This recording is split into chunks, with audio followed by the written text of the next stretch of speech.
KSYM, San Antonio College Radio. Welcome to the Urban Suite. This is D Major, Cheryl Middle.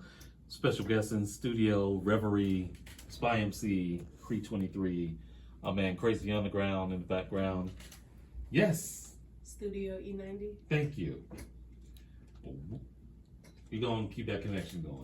No problem. Glad to have you here again. I remember last time you were here. Yeah, I appreciate being here. Thank you. Oh, yeah. Spy?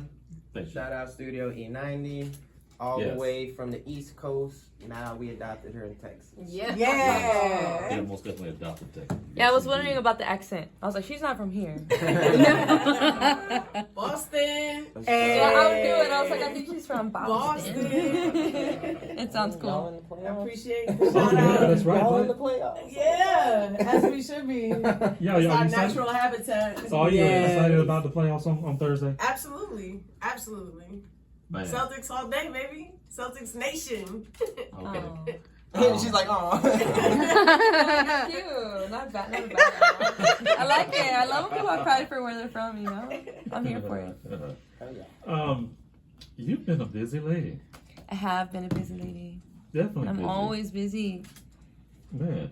Like I said, it's been a while since you've been here. You've dropped quite a few projects, traveling. You've been to Yeah. quite a few countries. Yes. I was in Europe on a tour in March. And I don't know how many countries I went to, probably like between 3 and 5. And the reason I can't remember is because I tour like 3 times a year in Europe.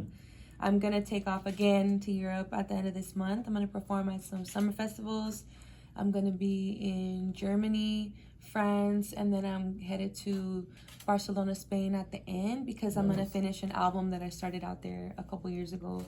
Okay. So I'm hoping that this is going to be the trip that we finalize the album in. It's really hard to finalize projects because I'm still an indie artist. I don't have a record deal. I'm not with a major label, so everything is done with my other indie friends, you know, and they're also hustling.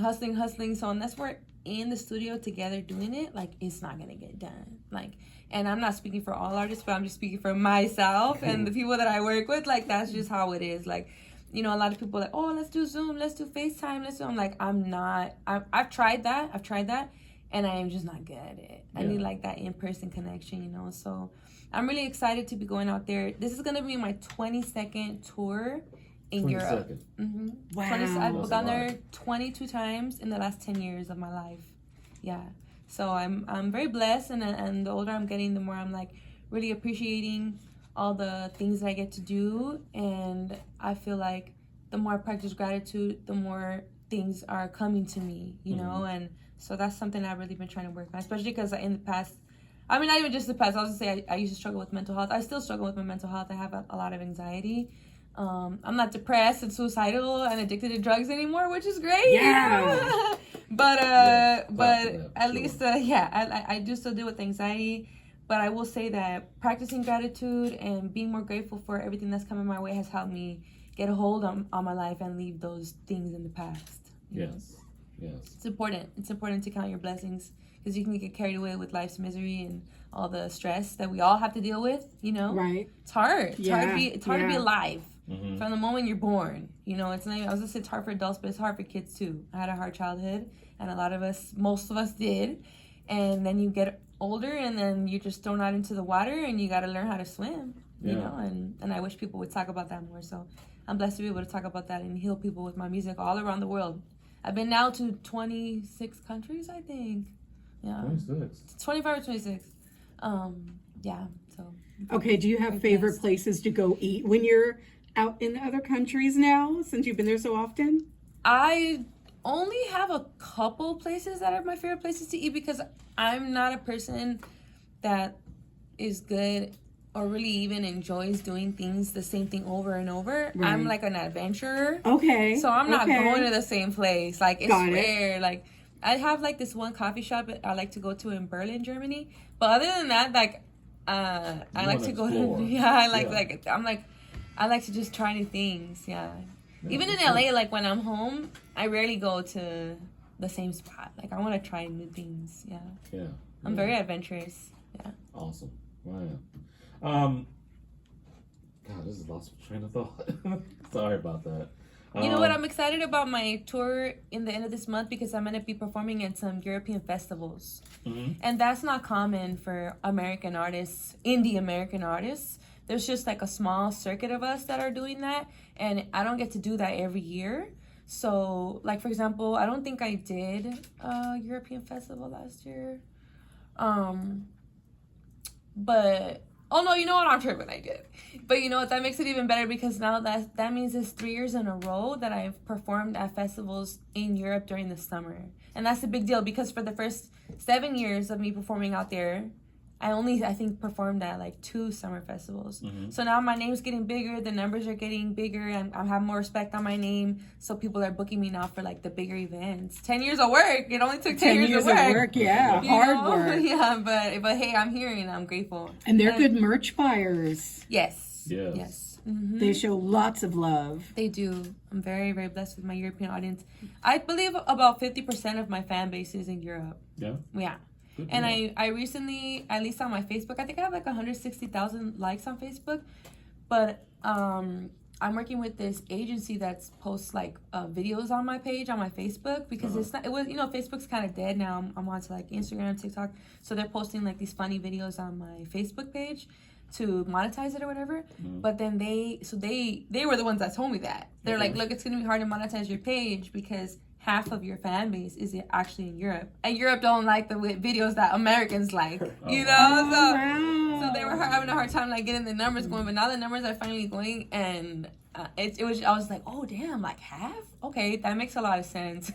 And that's so cool. It is. As an independent artist to like get hit with that reality. Yeah, it's a beautiful reality. Yeah, it was a pleasant surprise. Like I know I have fans there, but now like at least according to my Facebook, which is where I grew most of my fan base initially, half of them are Europe. Man, That's fantastic. Yeah. How's everything going with Satori Mob and all your merch? Because you stay busy with that. I do stay busy with that. So the Satori Mob is my clothing line, and I established it in 2017. And we definitely are still selling all around the world, online and in person, the merch. I haven't really been up on my merch game as much as I have been like the previous years before that because it's just so much work. Like I'm still an indie artist. Like I said, I have a really small team. So it's like me basically I'm the head of everything, you know? So it's impossible for me to delegate all the tasks at this moment. And I'm really working on finding more team members that can make it possible for me to keep that the way it should be, you know? Like, but I'll just say this, like, just to be raw and honest and so all other indie artists could hear it out there. Like right now, that's not even my focus. I don't have time for it, and it's not doing as good as it should be. But it's just really hard for me to balance everything. You know, it's really difficult. I feel like whatever I'm focusing on in my career, that's like where I'm gonna be succeeding the most and where I'm gonna be making the money the most. But right now, the money and the focus is really on the music and the touring. Yeah, that's good, and that makes sense. And then when you have the time, when you're off tour, you'll be able to focus on the merch and other things and get to that, and it's okay. Yeah, but it's hard though because I'm like always on tour, so there's not a lot of time that I'm home and able to focus on that, you know. And it's like I'm trying to. I just need to hire more people and find the right people to put in those positions, you know, which is difficult. It's difficult to find hardworking people that are on the same page as you and that are going to stay hungry and that are going to show up on time and then be able to do that for longer than 3 months and, you know, like... True. And I know every business experiences that. It's not just me, you know? Yeah. And I don't have a big budget, you know, I'm not Walmart, I'm not Amazon, I'm not, you know, Elf makeup. I'm just Reverie, you know, I'm an unsigned indie artist. Like this is where I'm at and I love it. I love where I'm at. I'm very grateful for where I'm at. Awesome. And I'm happy to be inspiring other people like me, you know? It's really cool. Indeed. Hey, y'all, stay tuned. We've got more with Reverie, Spy, and Kree. Do not go anywhere. But right now, we're about to go deep in the trenches with DJ Mercury. So stay tuned. Keep it locked, y'all. This is Urban Sweet KSWAM, San Antonio College Radio. We're listening.